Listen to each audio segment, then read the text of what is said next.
Buenas tardes, amigos de Pico a Pico. Hoy, 5 de abril del año 2025, empezamos el día recordando uno de los hechos más dramáticos y nefastos para la historia del Perú, que es el golpe del 5 de abril del año 1992, cuando era presidente de la República Alberto Fujimori. El 5 de abril del año 1992, Alberto Fujimori, luego de un escándalo de corrupción, decidió cerrar el Congreso, disolver las cámaras de diputados y de senadores, limitar, anular las libertades de muchos peruanos que ejercían la dirigencia de gremios como por ejemplo el del Colegio de Abogados del Perú. Secuestró asimismo los poderes, los demás poderes del Estado como el del Poder Judicial, parte de cuyo sistema también era el Ministerio Público. Encañonó las puertas de algunos partidos políticos como el de mi partido, el Partido Aprista Peruano. Secuestraron a algunas personas para que no puedan levantar su voz ante esta conducta tirana y antidemocrática. Lo sorprendente es que después de cerrar el Congreso y después de disolver la Cámara de Diputados y de Senadores, señalando que no servían, que no eran útiles, que eran un obstáculo para la vida de los peruanos, 32 años después de esa decisión del fujimorismo, la misma bancada fujimorista en el año 2024 ha decidido, sin ninguna explicación para los peruanos, restituir las cámaras de diputados y de senadores, que serán las que tengamos a partir del año 2026. Yo soy una de las partidarias de la bicameralidad, porque el poder legislativo, el Parlamento, debe tener una fuerza suficiente como para poder contrarrestar cualquier actitud antidemocrática, cualquier uso abusivo del poder por parte del Poder Ejecutivo. Se necesita un Senado fuerte, se necesita una Cámara de Diputados fuerte, pero al mismo tiempo se necesita congresistas con una gran autoridad moral, como para que puedan fiscalizar al gobernante de turno. Lamentablemente, en el año 2024, el Congreso de la República que actualmente tenemos, algunos congresistas que son no solamente muy cuestionados, sino que no tienen autoridad moral porque cometen delitos como por ejemplo robar el sueldo de sus trabajadores, esos mismos congresistas y en gran parte muchos de los fujimoristas que opinan que el golpe de Estado de Alberto Fujimori en el año 92 fue algo bueno para los peruanos y que fue bueno disolver las cámaras de diputados y de senadores en el año 2024 sin ninguna explicación para nosotros, sin decirnos por qué ahora sí y por qué antes no, vuelven a restituir las cámaras de diputados y de senadores, pero no para el bien de los peruanos, sino simplemente porque los actuales congresistas quieren nuevamente repetir el plato siendo diputados o siendo senadores. Es decir, esa decisión no ha sido que realmente el bicameralismo tenga en esencia algunos beneficios para la vida democrática de los peruanos, para el control en el uso de nuestros recursos públicos, sino simplemente ha sido el resultado de un análisis de sumas y restas que han hecho algunos congresistas de qué es lo que les conviene. Lamentablemente, esta cultura autoritaria, antidemocrática, no solamente se dio durante el gobierno de Alberto Fujimori, ya antes hubo sucesos similares, pero también en los últimos años. Veamos, por ejemplo, lo que sucedió en el gobierno de, cuando terminó el gobierno de Martín Vizcarra. El orden constitucional señalaba que el presidente debía ser el señor Manuel Merino, pero decidieron romper el orden constitucional dentro del mismo Congreso de la República, se empujaron entre ellos y terminó siendo presidente el señor Francisco Sagasti, ¿no? Utilizando en esa oportunidad el ímpetu y las ilusiones de los jóvenes. ¿Qué líder juvenil salió de esas marchas que finalmente pusieron al señor Sagasti como presidente de la República? Ningún líder juvenil, ningún líder político juvenil. Solamente en esa oportunidad se satisfizo los intereses del otro sector de la política, ¿no? El del que se llama el de la izquierda progresista. Pero aquí hay todo esto entraña un grave peligro, y es que tal vez a los peruanos no nos parece beneficioso proteger nuestra democracia. Y sí lo es, queridos amigos, porque sin democracia, por ejemplo, no tendríamos la información que tenemos de los medios de comunicación cuando difunden los actos de corrupción en los cuales las autoridades nos roban el dinero de los alimentos de los niños de Jariguarna. Sin los medios de comunicación, sin la libertad de prensa, no sabríamos, por ejemplo, no hubiéramos tenido conocimiento de que en el mismo gobierno es en donde están los culpables de las muertes que han sucedido últimamente por la administración del suero fisiológico en algunas clínicas. Y ustedes dirán, ¿y por qué? Porque se habrán dado cuenta, habrán leído también que el Perú en estos momentos carece prácticamente de otros proveedores de suero fisiológico, otros distintos a Medifarma, que es el laboratorio que ha vendido ese suero que ha matado a peruanos y entre ellos a una niña de 1 año. Este laboratorio llamado Medifarma, este fabricante de sueros, es el que tiene el permiso para vender casi el 95% del suero en el país.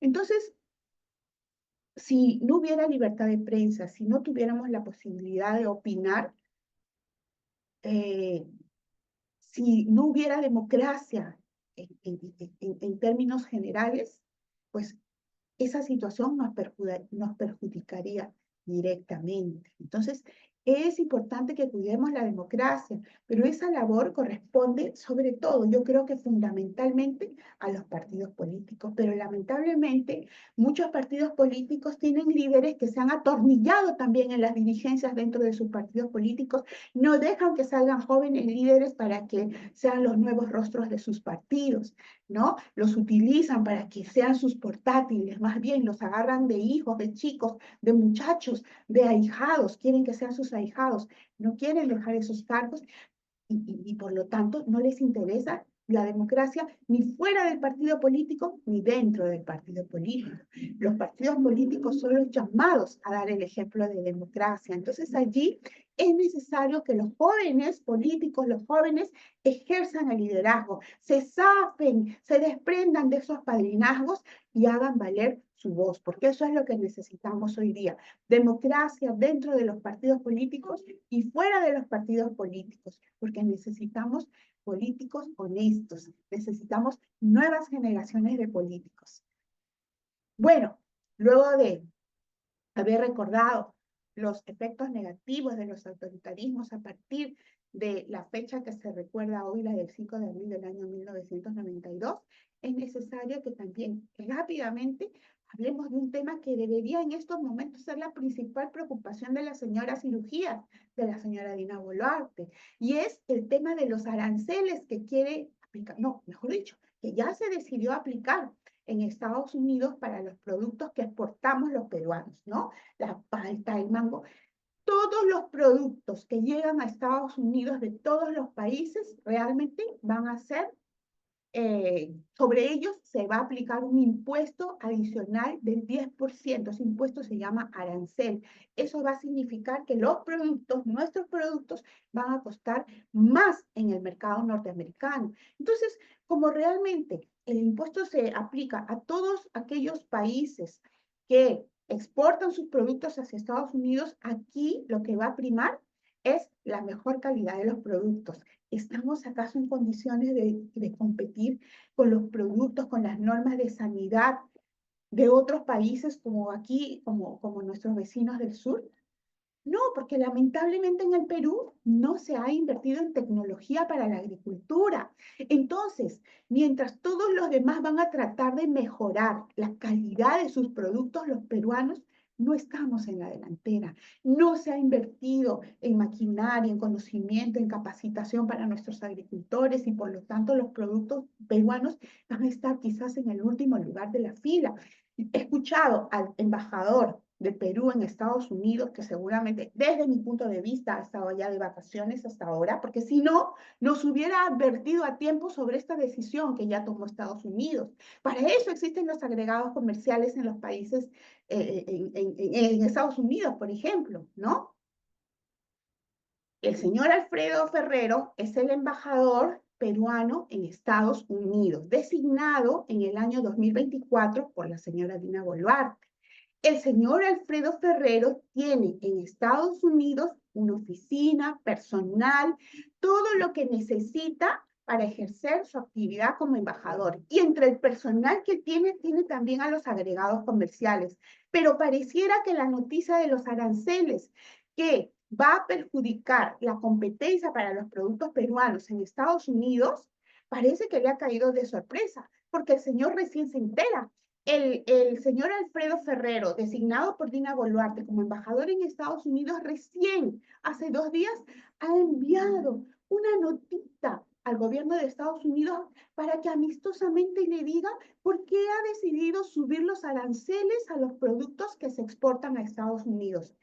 Esa labor tenía que ser una labor preventiva, por lo menos para que el gobierno peruano tome las acciones necesarias, empiece a negociar con otros países como para poder colocar los productos peruanos que ya no se van a poder colocar en Estados Unidos porque no vamos a poder competir con otros países que tienen mejor tecnología en la producción de lo que nosotros también producimos. Entonces, realmente yo creo que la señora Dina Boluarte eligió mal al embajador en Estados Unidos porque ese embajador ha estado hasta ahora de vacaciones, ¿no? Y ha despertado el 3 de abril y ha mandado una notita pidiendo amistosamente explicaciones al gobierno de Estados Unidos. Vamos a ver si le responde. Finalmente le va a decir, porque quiero poner los aranceles, porque de acuerdo a lo que ha señalado Trump, pues ellos necesitan proteger su mercado nacional, su mercado interno. Entonces, ¿qué va a hacer esa notita de Alfredo Ferrero? ¿Qué va a hacer la notita de la señora Dina Boluarte? Nos están nuevamente mintiendo a los peruanos,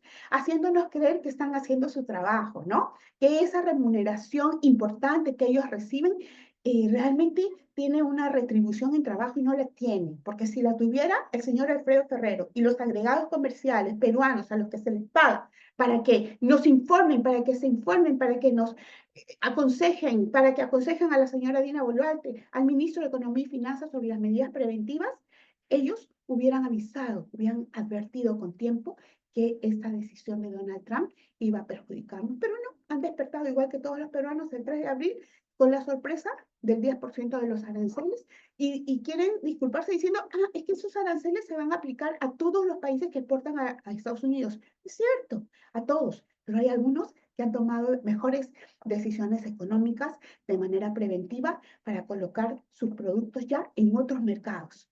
Mientras nosotros recién estamos pidiendo amistosamente explicaciones. Bueno, amigos, el tiempo se nos va.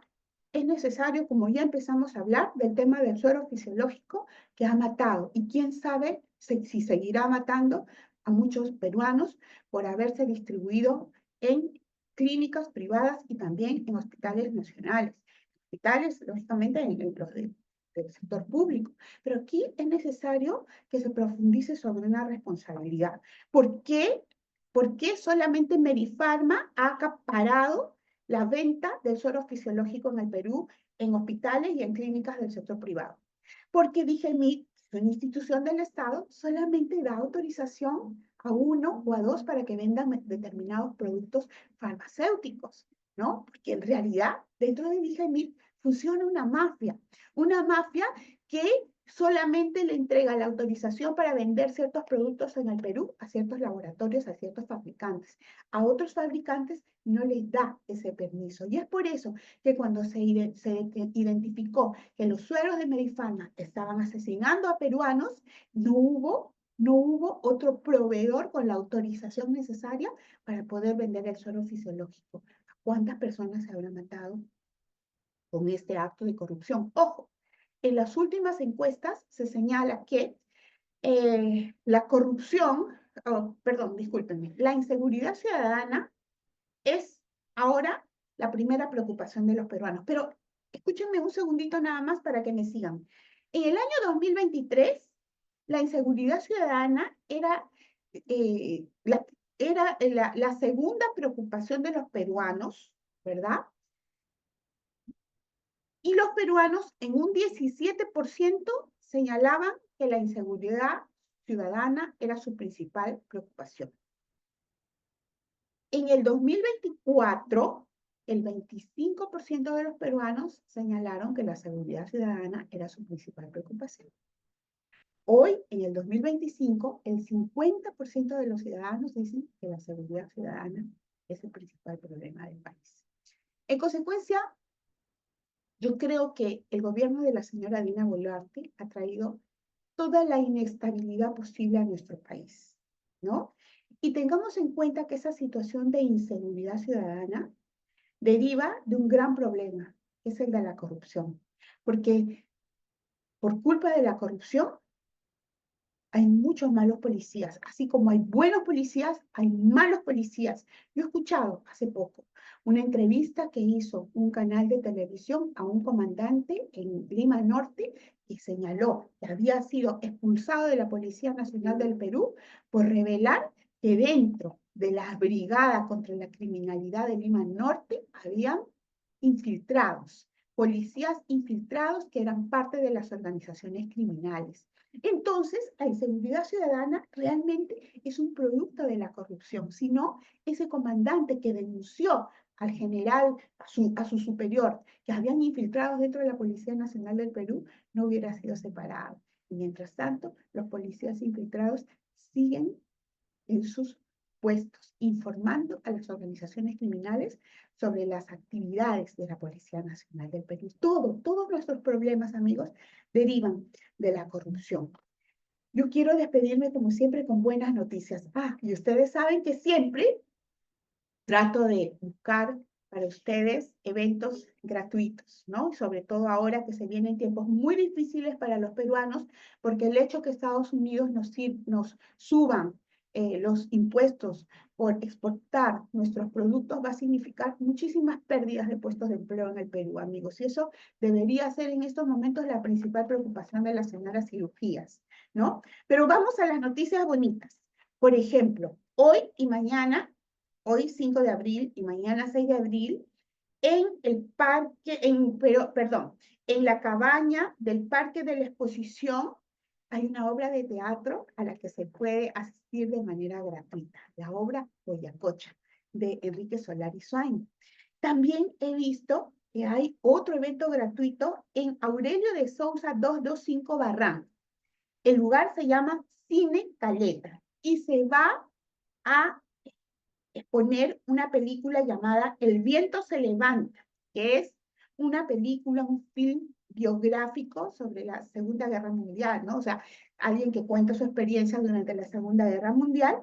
Y esta película estuvo dirigida por el director japonés Hayao Miyazaki. Se expondrá a las 8 de la noche. He visto también que en la Asociación Guadalupana hoy y mañana hay una feria del libro. Bueno, amigos, les mando muchísimos besos y hasta la próxima. Chao.